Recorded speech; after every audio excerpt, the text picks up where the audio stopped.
Hola, em dic Òscar i ets una persona benvinguda a aquest canal. Avui farem una... Estic gravant un treball, vale? No et molesto? No? Vale. Doncs això, que tinc a l'Anna empiucada, la tinc aquí a casa mentre treballo, i ara he fet una parada per comentar una obra. Una obra del Pepe Dragwins. Saps qui és el Pepe Dragwins? No? El Pepe. Doncs això. Per què és important aquesta manera de fer del Pepe Dragwins? El Pepe Dragwins és un artista ja veterà, acaba de fer els 70 i ha començat, ell és de les lletres, però fa relativament poc temps ha començat a fer aquestes obres de rotulador damunt paper. I per què és important el treball del Pepe Dragwins? Doncs perquè obre un camí d'obra experiencial. Què vol dir una obra experiencial? És veritat que els artistes, quan afronten una obra, a mida que la van fent, la van vivint, però en aquest cas és molt notori perquè no hi ha una concepció prèvia d'obra. És a dir, un artista pot... ara faré un tractor, i el tractor en la ment ja sabem que ha de portar una roda gran aquí, una roda petita per aquí, ha d'haver una capsa, ha d'haver una cabina, la cabina ha de tindre un sostre, ha de veure un seient i li has de fer el volant, després acabes les rodes aquestes, etc, el far, en fi, que tot i que sí és una obra experiencial fer un tractor, a la ment de qui ho pinta ja està confeccionada la idea i hi ha una interpretació d'aquesta idea. En el cas del Pepe Dragwins no és així.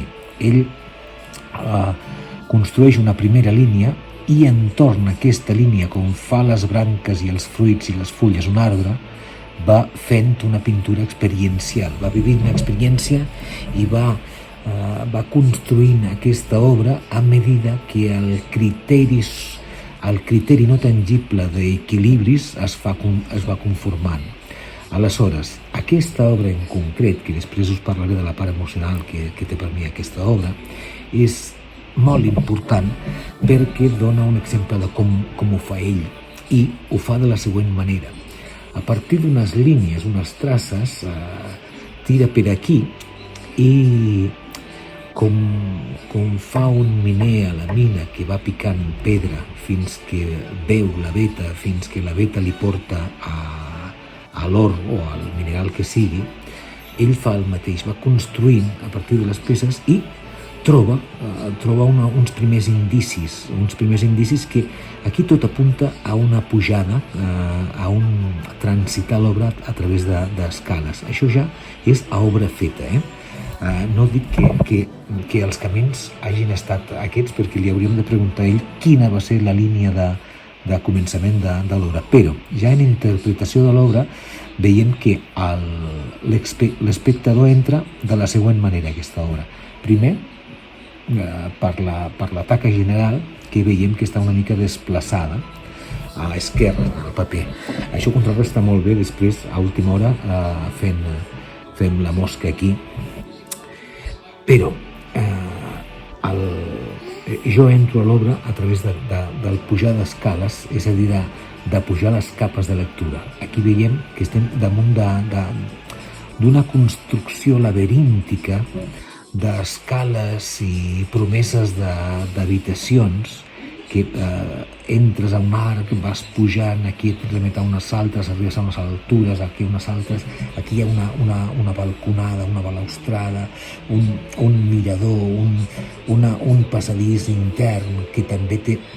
És a dir, està potser en aquest temps ell va fer, ho sé de primera mà, va fer un viatge a la ciutat de Granada que d'alguna manera li ha conformat com a persona en etapa d'estudiant ja fa anys, i a principis de novembre o no, a mitjans d'octubre va fer un viatge molt important per ell, per celebrar el 70è aniversari amb la seva família, i sé que va ser important per ell. Aleshores la manera de fer de Granada queda impregnada. Aquí la novetat és que ell s'expressa a través de les escales, de les barandes, de les balustrades, de l'anar pujant.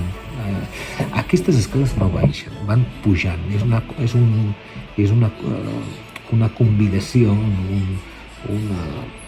a anar ascendint, a fer l'ascensió que suposa aquesta edat.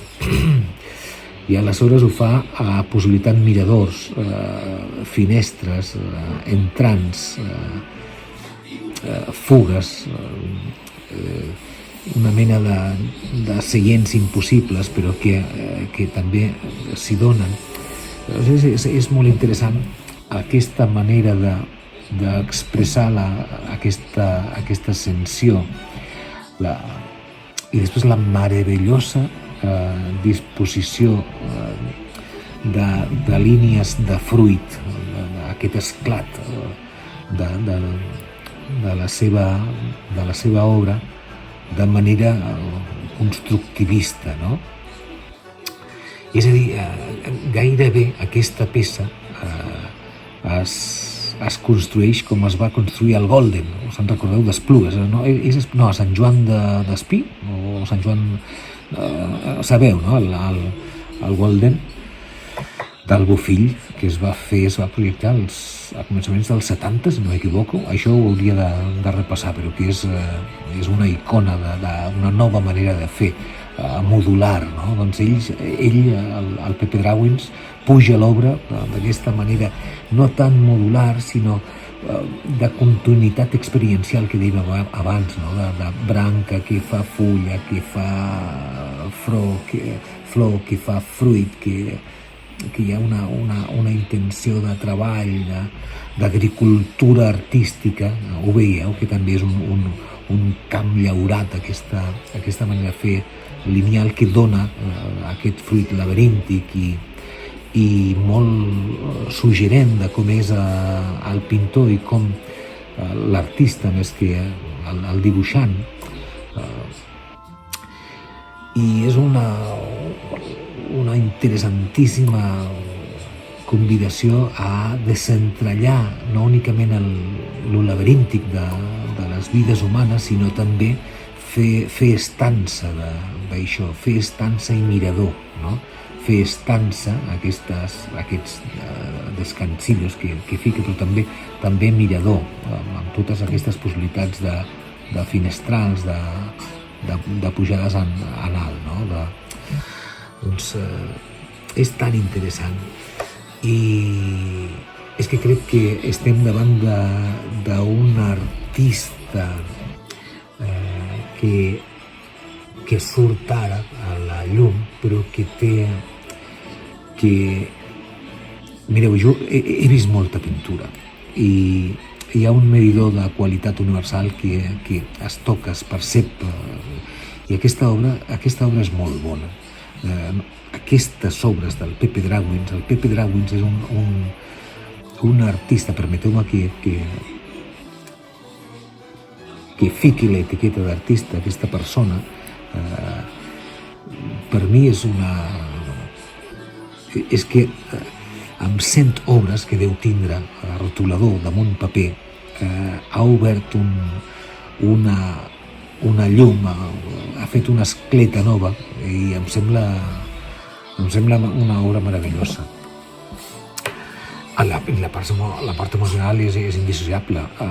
M'ha regalat aquesta obra el novembre de 2025 pel meu aniversari, pel meu 60è aniversari, i és un amic, un molt bon amic que estimo molt i molt i molt. Aleshores imagineu com estic de frapat amb tot això, no?